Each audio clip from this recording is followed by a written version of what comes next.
ಆಕಸ್ಮಿಕ ಬೆಂಕಿಗೆ ದಗದಗನೆ ಹೊತ್ತಿ ಹುರಿದ ಖಾಸಗಿ ಬಸ್.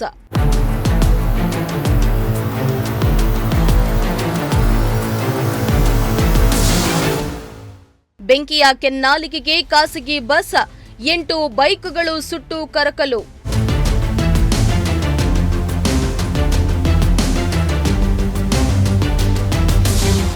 ದಿನದಿಂದ ದಿನಕ್ಕೆ ಬಿಸಿಲಿನ ತಾಪಮಾನ ಹೆಚ್ಚಾಗ್ತಾ ಇದ್ದು ಅಲ್ಲಲ್ಲಿ ಬೆಂಕಿ ದುರಂತಗಳು ಸಂಭವಿಸುತ್ತಲೇ ಇದ್ದಾವೆ.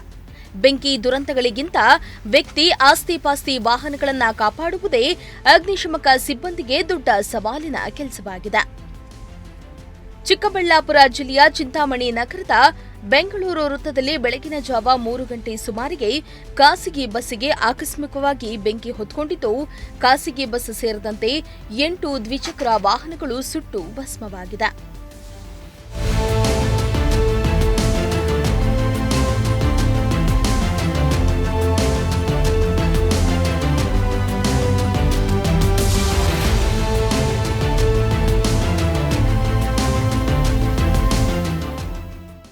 ಚಿಂತಾಮಣಿ ನಗರದ ಖಾಸಗಿ ಬಸ್ ನಿಲ್ದಾಣದಲ್ಲಿ ಬಸ್ ಅನ್ನು ನಿಲ್ಲಿಸಲಾಗಿತ್ತು. ಬಸ್ ಹಿಂಭಾಗದ ದೂರವಾಣಿ ಇಲಾಖೆಗೆ ಸೇರಿದ್ದ ಜಾಗದಲ್ಲಿ ನಗರ ಮತ್ತು ಗ್ರಾಮಾಂತರ ಠಾಣೆಯ ಪೊಲೀಸರು ಅಪಘಾತ ಮತ್ತು ಇತರರ ಪ್ರಕರಣಗಳಲ್ಲಿ ವಶಕ್ಕೆ ಪಡೆದುಕೊಂಡಿರುವ ದ್ವಿಚಕ್ರ ವಾಹನವನ್ನು ನಿಲ್ಲಿಸಲಾಗಿತ್ತು. ಖಾಸಗಿ ಬಸ್ಗೆ ತಗುಲಿದ ಬೆಂಕಿ ವ್ಯಾಪಿಸಿ ಅಲ್ಲಿದ್ದ ಪೊಲೀಸರು ವಶಕ್ಕೆ ಪಡೆದುಕೊಂಡಿದ್ದ 8 ಬೈಕ್ಗಳು ಕೂಡ ಬಸ್ ಜೊತೆ ಬೆಂಕಿಗಾಹುತಿಯಾಗಿವೆ. ಕೂಡಲೇ ಅಗ್ನಿಶಾಮಕ ಸಿಬ್ಬಂದಿ ದೌಡಾಯಿಸಿ ಬೆಂಕಿ ನಂದಿಸುವ ಕೆಲಸವನ್ನ ಮಾಡಲಾಗಿದ್ದು, ಪಕ್ಕದಲ್ಲಿದ್ದ ಪೆಟ್ರೋಲ್ ಬಂಕಿಗೆ ಬೆಂಕಿ ವ್ಯಾಪಿಸದಂತೆ ತಪ್ಪಿಸುವಲ್ಲಿ ಅಗ್ನಿಶಾಮಕ ದಳ ಸಿಬ್ಬಂದಿ ಯಶಸ್ವಿಯಾಗಿದ್ದಾರೆ. ಇದರಿಂದ ದೊಡ್ಡ ಪ್ರಮಾಣದ ಬೆಂಕಿ ದುರಂತ ತಪ್ಪಿದೆ.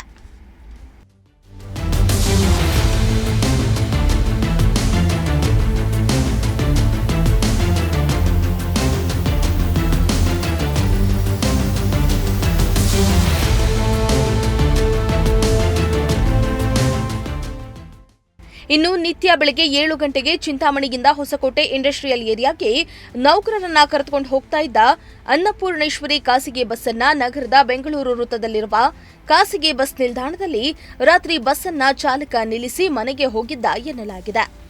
ಆದರೆ ಏಕಾಏಕಿ ಖಾಸಗಿ ಬಸ್ಗೆ ಬೆಂಕಿ ತಗುಲಿದೆ. ಸದ್ಯ ಈ ಸಂಬಂಧ ಚಿಂತಾಮಣಿ ನಗರ ಪೊಲೀಸ್ ಠಾಣೆಯಲ್ಲಿ ಪ್ರಕರಣ ದಾಖಲಾಗಿದ್ದು ತನಿಖೆ ಕೈಗೊಳ್ಳಲಾಗಿದೆ.